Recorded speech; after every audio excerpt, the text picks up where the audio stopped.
Dear friends, good morning to all of you. Today we have with us a very special guest. We have with us well-known Indian Australian entrepreneur, founder and CEO of MultiConnexions, and also former chair of the Australia India Business Council, Sheba Nandkeolyar, who is in Indore, who is there for the Pravasi Bharatiya Divas. She has been invited as a speaker this year, and she also attended a dinner hosted last night by India's Foreign Minister, Dr. S. Jaishankar. Sheba, thank you so much for joining us today morning. Good morning, and tell us what's happening there. Good morning, Pallavi, and thank you very much to you and to the Australia Today for this catch up right here in the midst of Indore and at the PBD. So it's pretty much live. So whatever I'm sharing with you is really straight off the news, as it were, in terms of my experiences. It's an amazing experience. 3,500 plus global diaspora, Indian diaspora from over 70 plus countries, all achievers, all representing the best of India. So it's an amazing experience to be here. And Sheba, tell us a bit more about the dinner last night. You went there. What was it like? Yes, Pallavi. So thank you for asking that. So number one, of course, I'm really honored and privileged to be representing Australia as a speaker. So this morning, I will be taking the first plenary session where I'll be speaking on the global workforce and the global mobility of the Indian workforce, and what is the role that the diaspora can play in making it all happen and be successful. Yesterday was an amazing day because it was inauguration of the PBD, where Prime Minister Mr. Modi himself was there at the speech. I was very, very honored to be there amongst the special guests, pretty close to the stage, where I could actually literally see even his expressions as he was speaking, which was just amazing. Um, Also very honored to be invited for a luncheon with PM Modi, which he hosted, as also dinner, which was hosted by Foreign Affairs Minister, the Indian Foreign Affairs Minister, Mr. Jaishankar. So I would say, you asked me what was it like. I would say amazing, because I can see that both PM Modi as well as Foreign Affairs Minister, they connected with the diaspora. They were very easy. They were, freely interacting with the diaspora, especially at the dinner, because PM Modi's obviously flight was a bit delayed because of the fog in Delhi, but therefore he was hard pressed for time. But he went all out, giving some amazing messages and connecting with the diaspora members attending. With Foreign Affairs Minister, what really impressed me was his, localized connectivity, going around the room. Like, for example, he came to our table, he knew what was happening in Australia. And obviously, we are excited about the ECTA, which we have signed, and now going into the FTA, which will be happening. And so, yes, and remembers everything. So I would say the connectivity, the reach, and the way they have really interacted with the diaspora is amazing. Yeah, and if we look at the things that have been happening for the past several years, especially when we talk about India and Australia now, the Ekta Agreement has come into force, and we see that the government is focusing on the diaspora a lot. So, are you seeing a lot of excitement, especially from the Indian Australians who are there for the PBD? Yes, there are quite a few Indian Australians that have come. So Australia has actually got quite a good delegation, though they officially did not come under a delegation, but there are several delegates from Australia. Very excited. I would say excitement is quite evident even with a lot of the Indian media, because I got nabbed by a few when I was going in to give my comments, and which includes C, I think, and a few more. And where obviously Australia is very much right now in focus, because the ECT has just happened, FTA is going to happen, and I can see the little. And I mean, Pallavi, you know me that I have been involved in this space for almost a decade and a half now. Yeah. as a board member of DFAT when I was in Australian Air Council to the AIBC, which I've been involved with over the years. Mm-hmm. I have never seen such optimism, such dynamism, and such hope for this relationship that I see happening between both sides. Not just the delegates who are really excited about how to contribute and to this bilateral relationship, but also from the part and from India's perspective. I've been meeting lots of ministers, like both at PM's luncheon as well as at Foreign Affairs Minister Jaishankar's lunch dinner.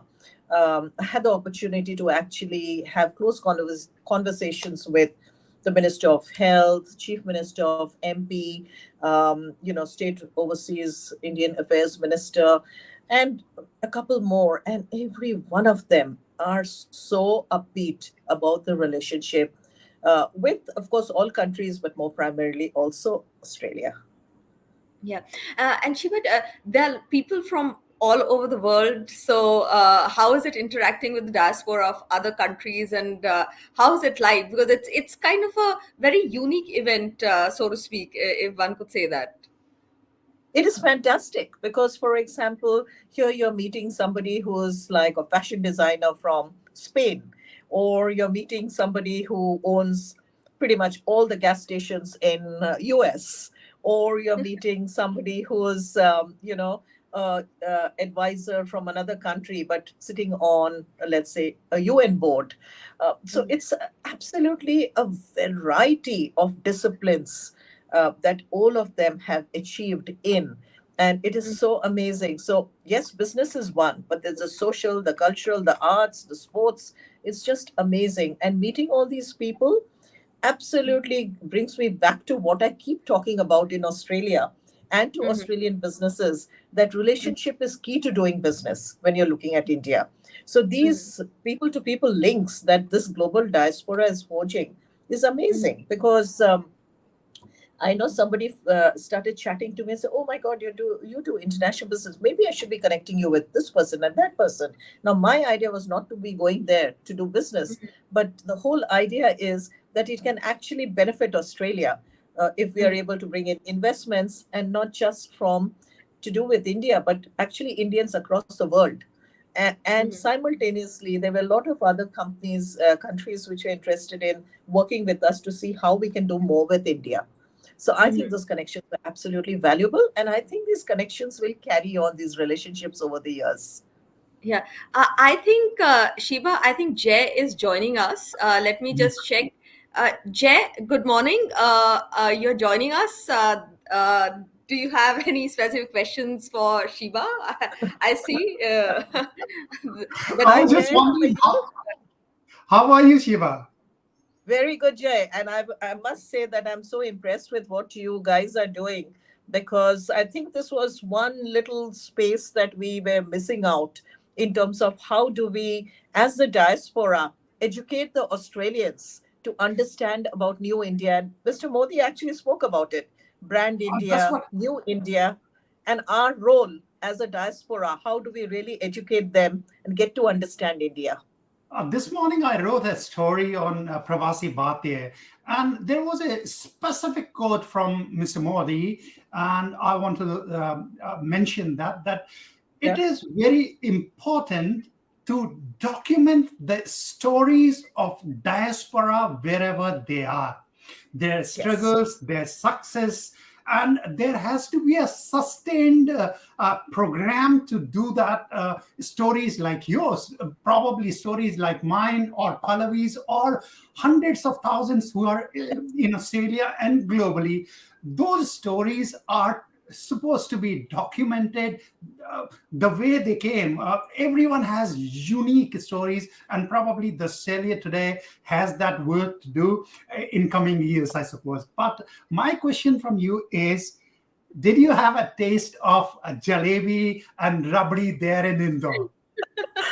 I did. And before I come to that, let me also share. I'm so glad you picked up on that, because outside of what he spoke about being Rashtradhoot, which is, brand India ambassadors, but I think, the stories and struggles of the diaspora are very important, because those learnings can actually help the rest of the workforce, which would be migrating or doing business with other countries.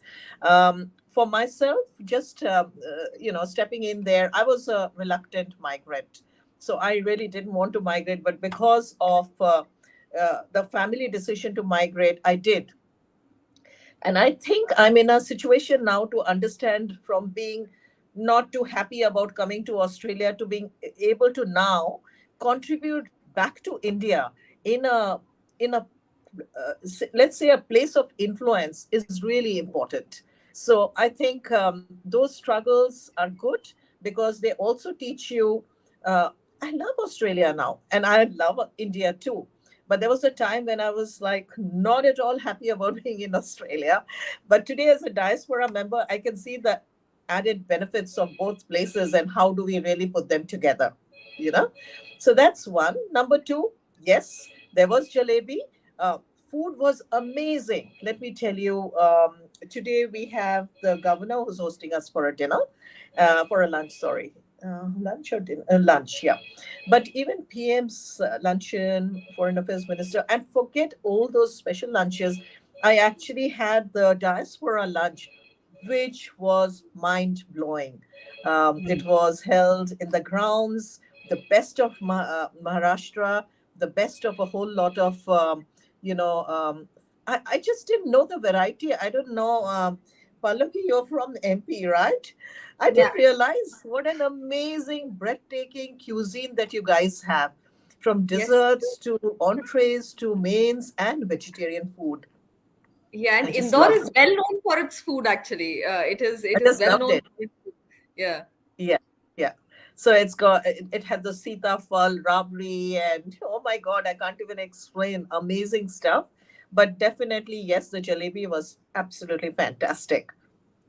Yeah, and just a follow-on question, Shiva, from there. That what are your takeaways from attending the Pravasi Bharatiya Divas here?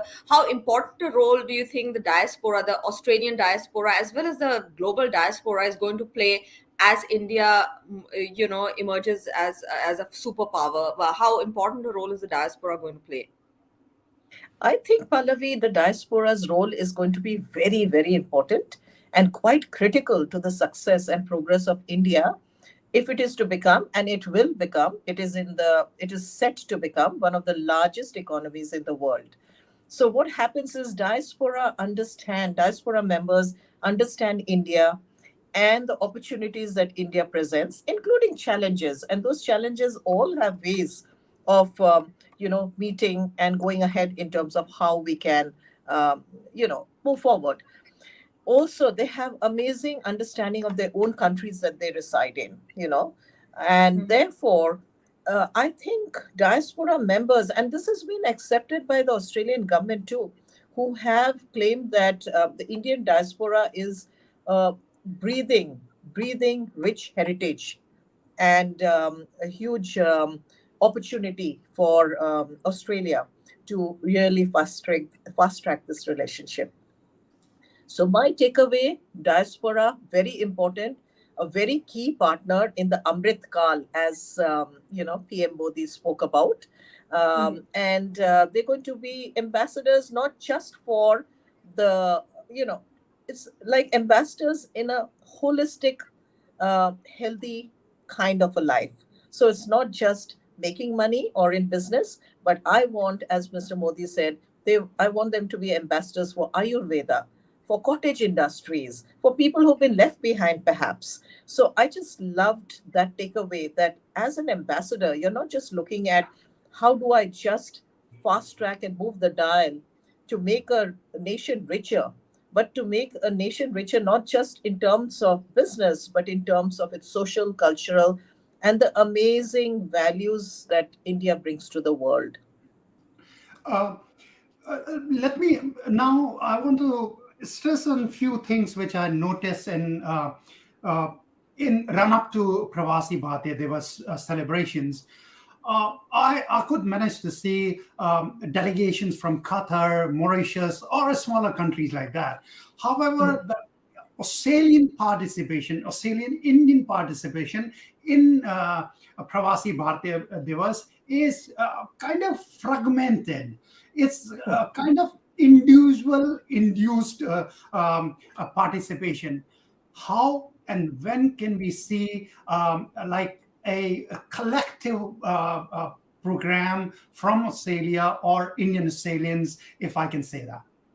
Yeah, so you're quite right in the sense that Australia has been, and remember that also reflects Australia as a Western nation where we tend to be quite independent in the way we operate. So I remember this is not my first PBD. I have attended a couple of PBDs when I was a board member of Australia India Council, DFAD. And DFAD would always make sure that we would have our board meetings around the PBD time so that we could actually attend the PBD, which was fantastic. What an amazing commitment by the Australian government. But then again, we also had from the Australia India Business Council a whole lot of business leaders who were traveling. Then there were community associations. I think what we need to do, so overall, and I know the number of people I've met, there are so many delegates from Australia. But overall, I think what we might need to do going forward would be, and what I would love to do is see how we can bring everybody together and proceed as the one delegation, one Australia. Aman, it was very much missed because there were certain programs for Mauritius, UAE, Qatar, or other diaspora things, and it was such a good thing to see them. However, Australia has, I would say, a very significant presence. One of the MP of Australian MP from federal parliament is there, and leaders like you are there. However, it's not kind of gelling together. That force which would have come after ACTA and everything, that was just missing. Is there a way we can drive it in a cohesive way? Yeah. So to be very frank, I think Australia has actually, being here in at the PBD, Australia actually has a real solid prominence, considering the number of countries, 70 plus countries that are attending. So I think probably some of the perceptions are that maybe Australia is not so much in focus, but it actually is.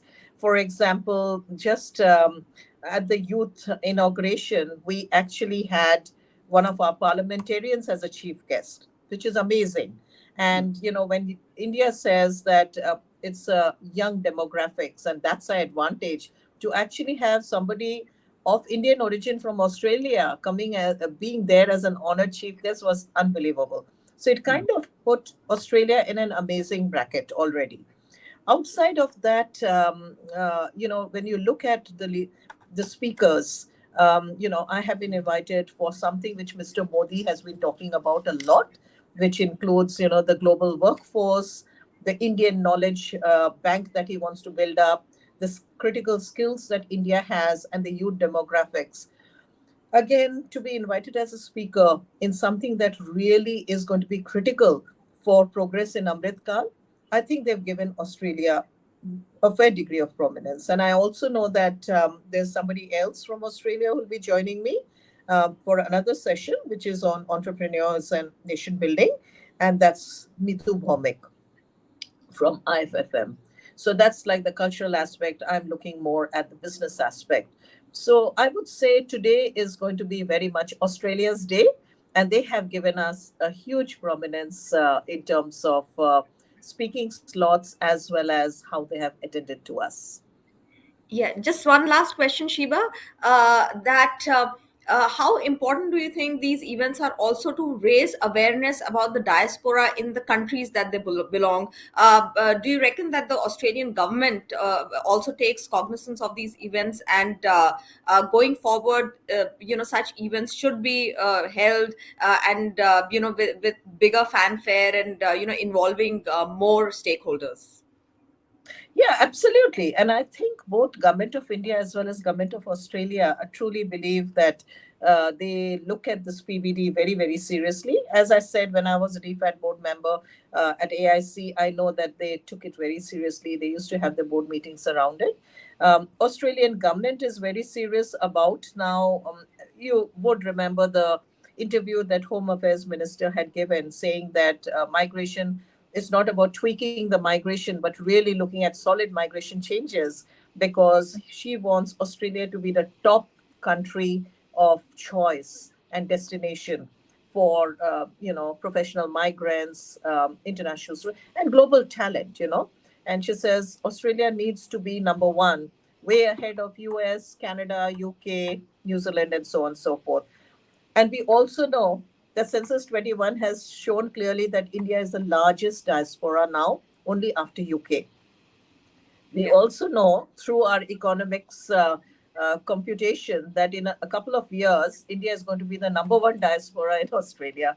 So, where is this talent and the critical shortage skills and global talent going to be coming from? Very clearly, India is going to be a big favored country of choice, even for Australia.